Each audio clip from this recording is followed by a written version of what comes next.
welcome or welcome back to the channel. Thanks for stopping by. I hope you're good, and welcome to a very exciting reading vlog.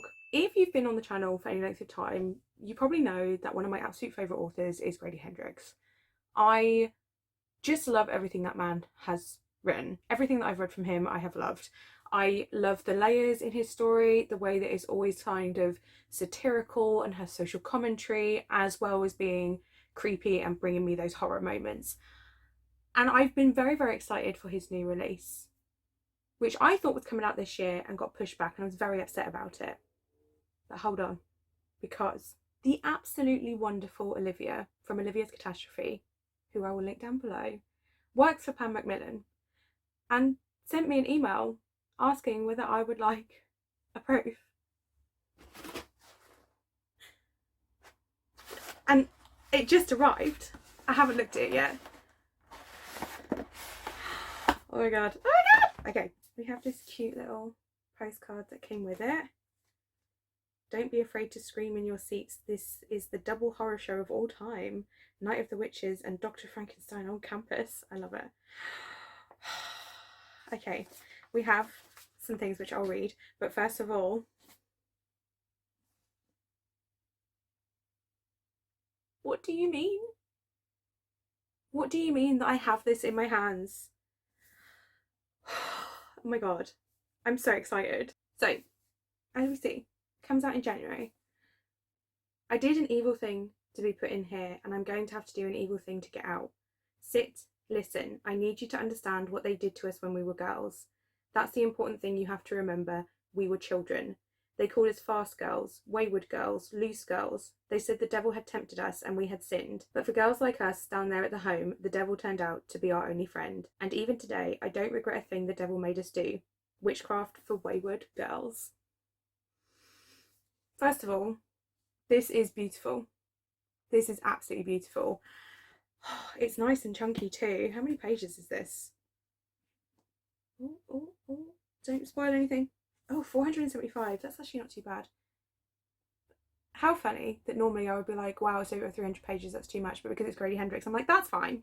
That is fine. Okay, let's see what else we've got here, what these are about. So we have the press release, which I'll read to you. So they call them wayward girls, loose girls, girls who grew up too fast, and they're sent to the Wellwood House in St.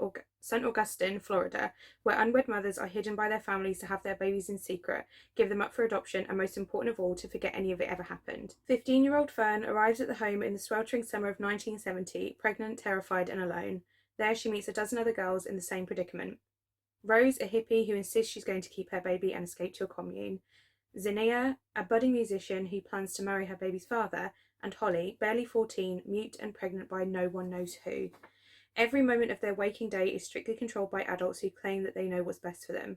Then Fern meets a librarian who gives her an occult book about witchcraft, and power is in the hands of the girls for the very first time in their lives. But power can destroy as easily as it creates, and it's never given freely. There's always a price to be paid, and it's usually paid in blood. And then there's a bit about Grady Hendrix, who I love. And what's this? This is a letter from Grady Hendrix. I'm really excited. Dear reader, people love telling pregnant women what to do. Mostly they love telling them what they are doing is wrong. How often you should see the doctor, what you should eat, how much you should exercise. Chances are, if you're doing anything at all, someone has an opinion about it. Facts. For most of the 20th century, Americans told pregnant women they should be ashamed if they weren't married. From the end of World War II through the 70s, unwed mothers were automatically expelled from high schools so they wouldn't contaminate other students. Social workers told them that an illegitimate pregnancy was equivalent to having a venereal disease, and syndicated advice columnists labelled them sick. Whether they were raped, sexually abused, believed in a promise that wasn't kept, didn't have access to contraception, or simply didn't know it existed, unwed mothers were told that it was all their fault and they should be hidden away, and so we created a system to hide them. Between 1945 and 1973, when maternity homes were most prevalent, at least 2 million babies were surrendered for adoption in the US, and many of them were born at one of the 190 homes for unwed mothers that existed in 46 states, run variously by the Florence Crittenden Association, the Salvation Army, the Catholic Church, and a variety of independent operators. Girls were sent to them in secret. They had their babies in secret, and then they were expected to return to their old lives as if nothing had ever happened. But something had happened. In a 1962 interview for Look magazine, one doctor said, "Giving away a baby, even a baby a girl doesn't want, leaves deep emotional scars. But instead of providing sympathy or empathy, we blamed unwed mothers. We called them neurotic. We said they should be punished. One newspaper suggested they be housed in Alcatraz. 2 of my relatives were sent away when they were teenagers. They didn't tell anyone until they were in their 70s. I loved both of them very much, and I know in my heart that they were not neurotic. They were not criminals. They weren't sick. They were just kids, and they deserved better." Being sent away wasn't the only solution. Lots of American families raised an unexpected baby, and lots of those kids grew up happy. For some reason, we choose to do this to our children. We choose to make them ashamed. Writing this book was my attempt to understand why. I don't think I gained that understanding, but I did gain a profound respect for the courage and resilience of the hundreds of thousands of girls we sent away. In a 1964 book entitled Counselling the Unwed Mother, the author writes, "Nothing has been mentioned, and little will be throughout the rest of this book, about the numbers of unwed fathers. There simply are no statistics. There still aren't. The last time I checked, it took 2 people to make a baby, but we only ever shamed one of them. Yours, Grady Hendrix." This is one of the reasons that I absolutely love Grady Hendrix, because every single book that he writes, I feel like he puts a lot of thought into it, and he is always trying to talk about something else. There's always a bigger picture to what he's writing. He does it as like a horror story, but he's always having these really uncomfortable discussions, and clearly he's put a lot of thought into this. And from what we can see, with him having known 2 people that have possibly, I believe, been sent to a place like this, it's going to be more of a personal story. And I already feel like a massive part of this is going to be about women having the right to make choices over their own bodies. Can't possibly think why Grady Hendrix felt it was important to write this now. Can you? So I don't know how long this vlog is going to be, but obviously I'm going to be reading this ASAP, and I don't want to give any spoilers because it's not out until January. So this is going to be spoiler free, but I'll be able to give you kind of like some of my reactions and some general thoughts as we go. I just wanted to, I mean, 1, it's a Grady Hendrix proof, and 2, it's like my most anticipated release. So I wanted to get my reactions, you know? So when we next speak, I'll have made a start on this and we'll see how it's going.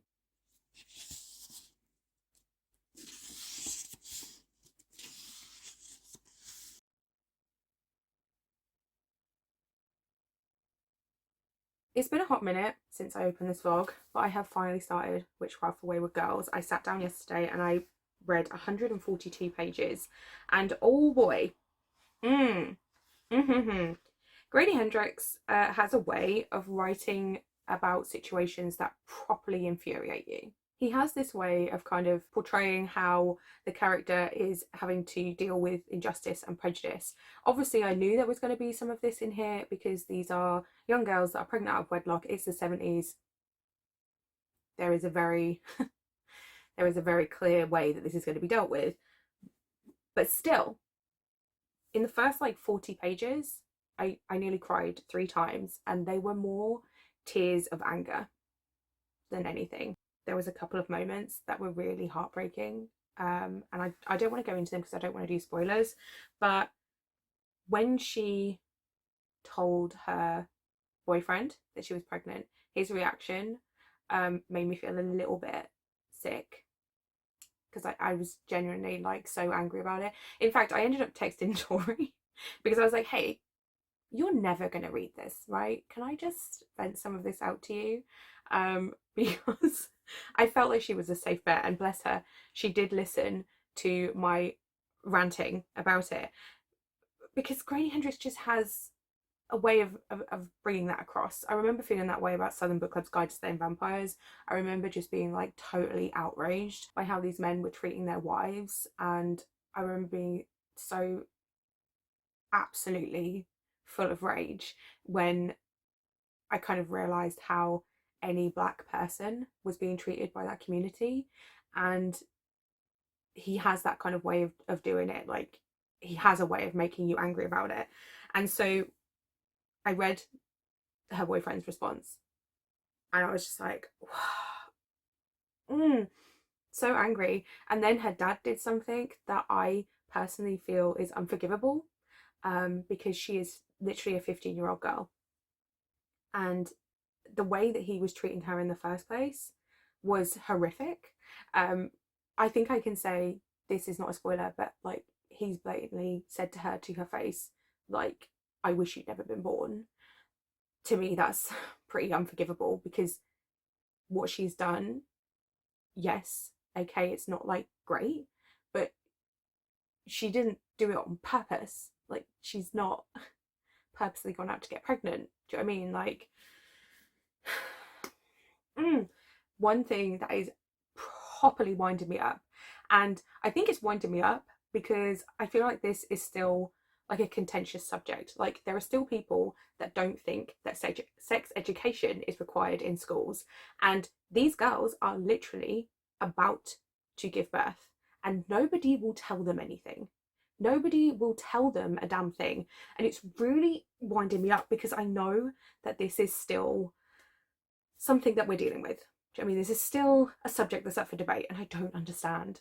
Like, anyway. Again, I don't want to do any spoilers because this book is not out yet, but there was this kind of moment where I felt like she gave up a little bit, and the way that he did it, the way that Grady Hendrix did it, I feel was so powerful because I genuinely had to just like close the book for a second. I literally read it and I was like, oh God. And I just closed the book. Now, I don't know if everyone else is going to have that reaction, but to me, it was really powerful. There is a male doctor character in this that I have serious issues with. I do not like him, and he is infuriating, and he's supposed to be infuriating, and I've said that word quite a lot in this update, but it is what it is.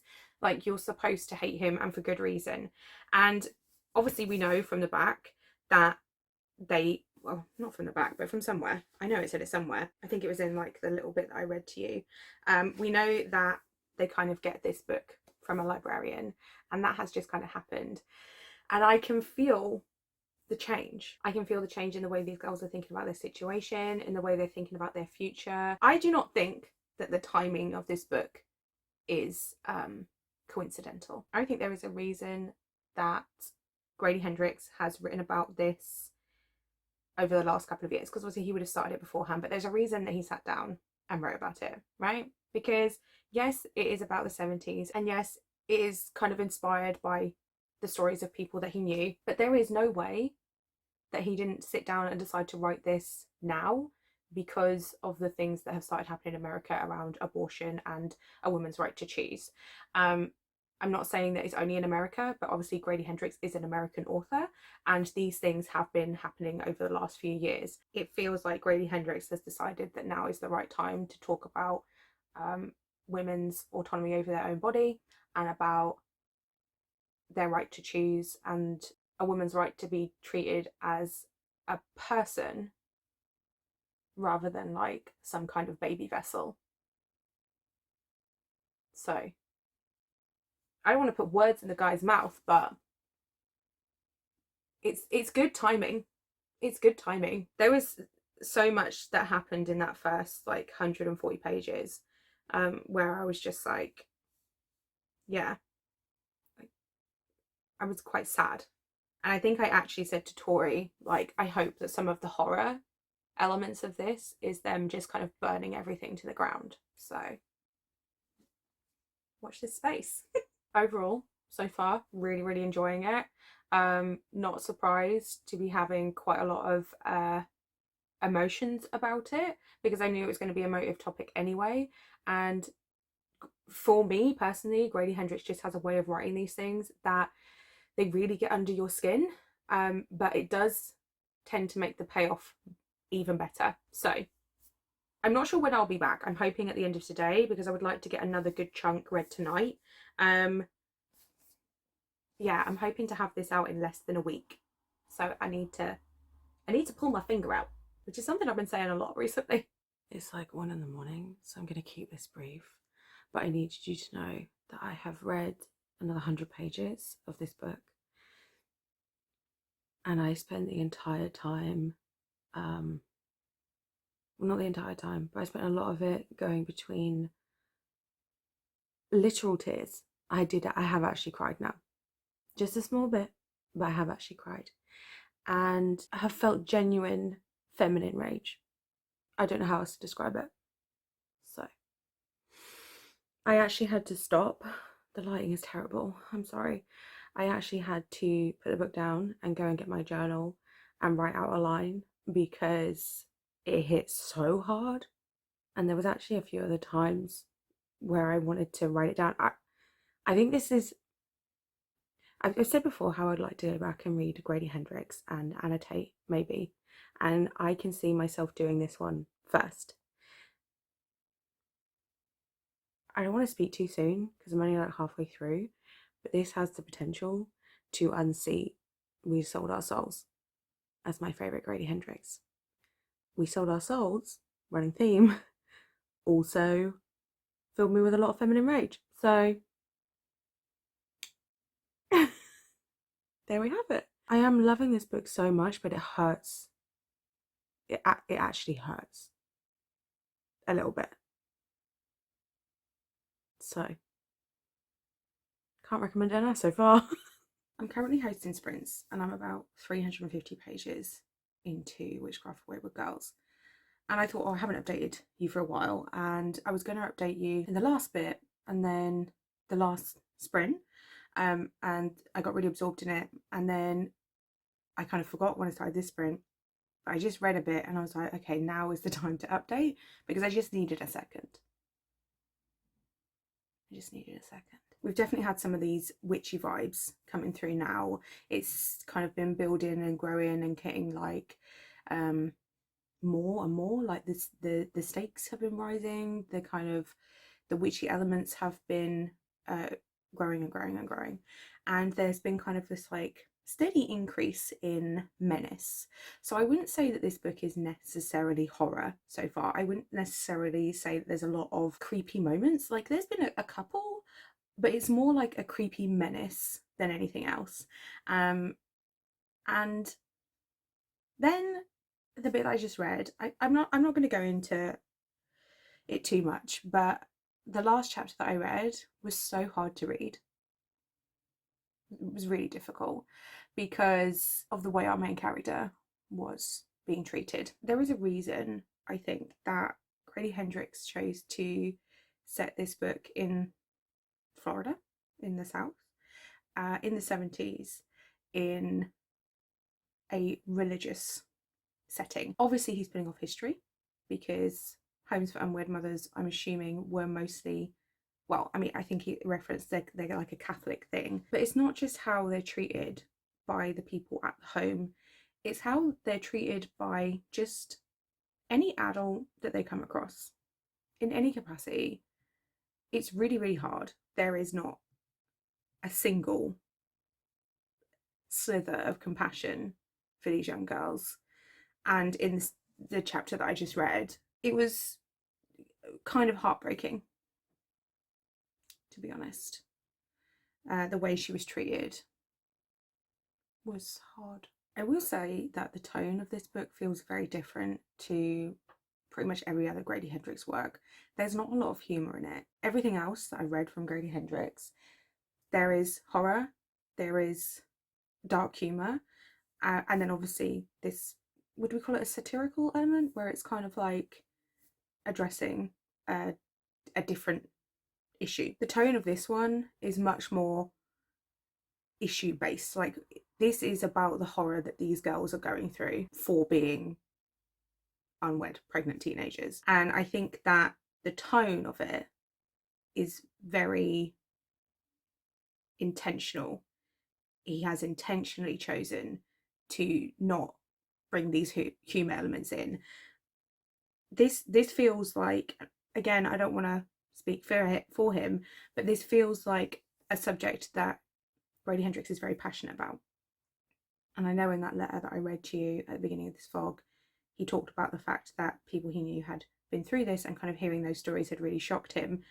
And I feel like you can feel that this is him wanting to really lay it out there and almost point out, like, this is how bad it was. Look at how these women, these girls, were treated we don't want that to happen again. Like, let's not go back to that. That's what it feels like. That's what I'm taking from it. So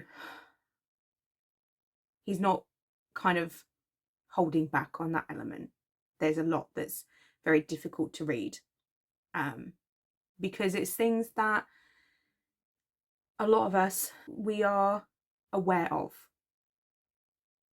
We are aware that these things happen, that they have happened in our collective past, and that they are happening in some places still today. There was a small line at the end of the chapter that I just read, which was what I needed to take a break for, because I knew it was coming.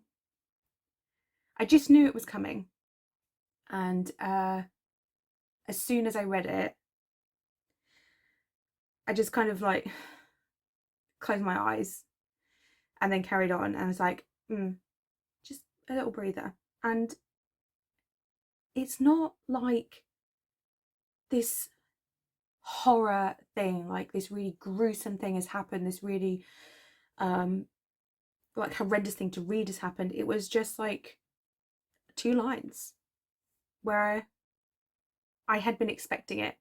This whole scene, I was like, they're going to do it, aren't they? This thing is going to happen. And it did. And it is just like reminded me of these things that I'd heard about that used to happen.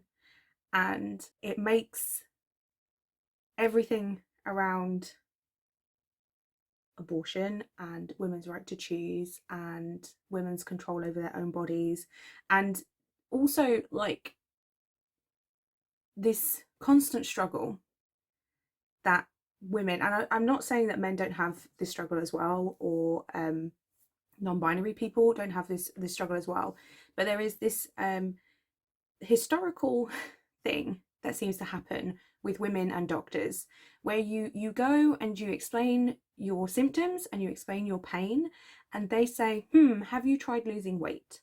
Or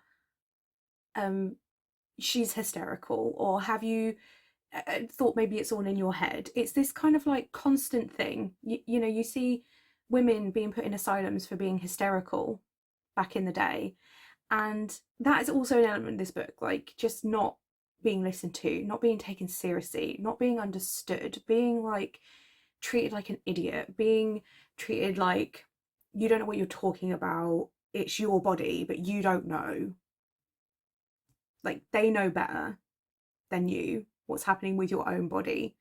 And that is an element of it. And so I just needed a little breather, and so I've rambled at you for 10 minutes when I should be reading, because I have to finish this book tonight, and I have to finish editing this vlog tonight, and it is currently 9:30. So I just have a lot of feelings, both about this book and about this subject. I know I don't talk a lot about this sort of thing on my channel, but this is a subject that I feel quite strongly about.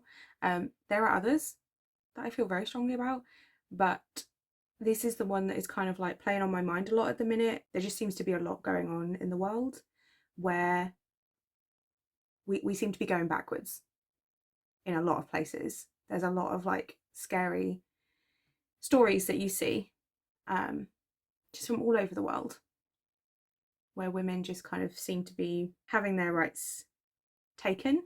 So reading this book, whilst it is hard because it's bringing up a lot of those emotions, it also feels very powerful.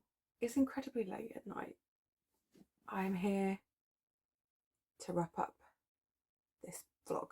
I finished it. This was a 5 stars, first of all. I have so many emotions about this book, and I'm not really sure that I can convey it to you, and I don't know if it's going to hit the same for everyone else. But that last like 150 pages just was a bit of an emotional roller coaster. I wasn't expecting going into this book to have this sort of reaction to it. I'm not gonna lie. It's definitely so different to everything else Grady Hendrix has put out. It feels really, I think I've already said this, but it feels really powerful. It feels really like a passion project. Like he really, really cares about this subject. I can feel it. I don't know why it's hitting me so much. I don't know. But it really has. I wasn't expecting to be like crying, but here we go. There is just so much about this that is really heartbreaking in the subject matter, in the things that the girls go through. And I like the fact that kind of witchcraft is brought into it as this idea of women finding power, finding inner power and acting on that power. And we know from history that women that were accused of being witches, we know how they were treated. The persecution of witches and the persecution of women goes hand in hand in a lot of ways. And the fact that this is set in the 70s, but a lot of that is still in play. I don't think I'm wording this very well. I'm probably not. This is probably very terrible. I don't think I fully understood how bad it was back then, how stigmatized these sort of things were and how they were treated. Like, homes for unwed mothers was just a term that I'd heard, and I don't think I really know or knew what that really entailed. So then when you kind of are reading this, and again, it's a fiction, so I can't say it's 100% accurate, but knowing that he has based this on things that he's been told by people that actually went through it, it definitely adds some credibility to it. But will maybe look into it, maybe not. I don't know. I don't know if I want to know how bad it could get. But if this is even half accurate, take out all the witch side. But if it's even half accurate, then it's inhumane. Like, the way they were treated, just treated like less than human, just for this absolute sin of having a child out of wedlock. And I think maybe that's part of it. Maybe that's part of it for me, because I'm not married and I have my son, and my mum and dad aren't married and they have me and my sister. So the fact that, in a way, I can kind of put myself in their shoes. Well, I can't put myself in their shoes, but if we had been around in the 70s in this kind of environment, then I very well could have ended up in one of those places. Maybe it would have been different because I was older, but then you just don't know. You don't know, because it was just, crazy how it was. This is awful. I'm so sorry. I'm so emotional. This book has really thrown me. It's really thrown me. I know I had other stuff that I wanted to say. I know I did. I know that I was just thinking of things, but I don't really know what else to say. I thought it was absolutely brilliantly written. I thought it was really well constructed. I thought that it dealt with some really difficult subjects, not just how they were treated for being unwed mothers, but so many other things around that. I liked the witchy element, and I liked this kind of finding their own power and all this kind of stuff. Did I say it was 5 stars? If not, you probably figured that out for yourselves. So that is my truly terrible review of Witchcraft for Wayward Girls by Grady Hendrix. Maybe I should have waited until I had a bit more time to digest this, but I need to do this now because I need to edit it. It's like 12:30 at night and I need to go and edit. So I will read this again. I've been saying that I want to reread Grady Hendrix again. I think I've already said this, but I think this will be first. I really want to annotate and tab this. I will be getting myself a finished copy as well. I'm pretty sure this is now my favourite Grady Hendrix. We Sold Our Souls is still right up there, but this is like this is a favourite book. This is not just like, oh, that's my favourite Grady Hendrix. This is like a favourite book of all time. I feel really connected to this book. It's definitely going to be one of my top books of the year. Probably my top book of the year. I don't want to like spoil top books of 2025 when, you know, we still have like a month to go. But if this isn't it, I'll be shocked. I'll be really, really shocked. So that's it for this vlog. Obviously the book is not out until January, but clearly I highly, highly recommend it to everyone. You don't have to be a horror reader to read this. In fact, if you go into it expecting a horror, I think you'll be disappointed. I think go into it expecting a kind of feminist novel about women's autonomy and you know, prejudice that women have faced over the years, and there's just going to be a witchy element, and it's great. I will be kicking myself like tomorrow or like in 3 days time. I will remember specific things I wanted to talk to you about, but right now this is the best I can do. What a book. So thank you once again to Olivia from Olivia's Catastrophe for sending this my way. I am incredibly grateful. This was really special, so still can't believe I got it early, and can't wait to read it again. I normally close with a question, so let me know in the comments the last book that absolutely threw you, or if you just want me to know you're here, that purple heart is always appreciated. Thank you guys so much for watching. If you're not already subscribed and you'd like to see more content from me, remember to hit that button, leave a like if you want to, and I shall see you in the next one. Bye.